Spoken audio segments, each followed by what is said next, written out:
Ketika malaikat pencabut nyawa tertawa, menangis dan terkejut.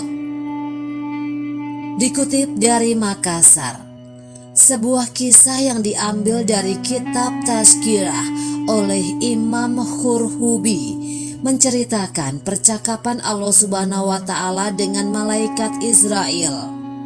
Kisah ini bermakna sangat dalam dan harus menjadi panduan umat manusia dalam menjalani hidup demi hidup kekal kelak di surga. Suatu ketika Allah Subhanahu wa Ta'ala bertanya kepada malaikat maut, "Apakah kamu pernah menangis ketika mencabut nyawa anak cucu Adam?" Maka malaikat pun menjawab, "Aku pernah tertawa, pernah juga menangis, dan pernah juga terkejut dan kaget." Lalu Allah bertanya lagi, "Apa yang membuatmu tertawa?"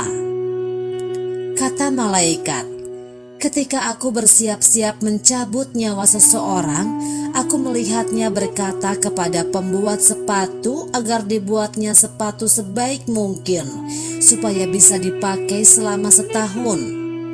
Aku tertawa karena belum sempat orang tersebut memakai sepatu pesanannya, sudah kucabut nyawanya." Allah melanjutkan pertanyaannya, "Apa yang membuatmu menangis?" Maka malaikat menjawab, "Aku menangis ketika hendak mencabut nyawa seorang wanita hamil di tengah gurun padang pasir dan hendak melahirkan. Aku menunggu sampai bayinya dilahirkan. Lantas ku cabut nyawa wanita itu sambil menangis karena mendengar tangisan bayinya, karena tidak ada satupun orang yang mengetahui kelahiran bayi tersebut." Lalu apa yang membuatmu kaget dan terkejut? Lanjut Allah, "Aku terkejut dan kaget ketika hendak mencabut nyawa salah seorang ulama engkau. Aku melihat cahaya terang benderang keluar dari kamarnya. Setiap kali aku mendekatinya, cahaya itu semakin menyilaukanku, seolah ingin mengusirku. Lalu ku cabut nyawanya disertai cahaya tersebut." Jawab malaikat. Allah bertanya lagi, "Apakah kamu tahu siapa lelaki itu?" "Tidak tahu ya Allah," jawab malaikat. "Sesungguhnya lelaki itu adalah bayi dari ibu yang kau cabut nyawanya di gurun pasir gersang.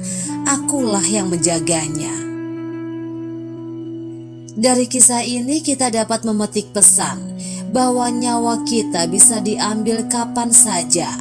Maka dari itu sebaiknya kita senantiasa mempersiapkan diri untuk menghadap kepadanya kapanpun dan dimanapun.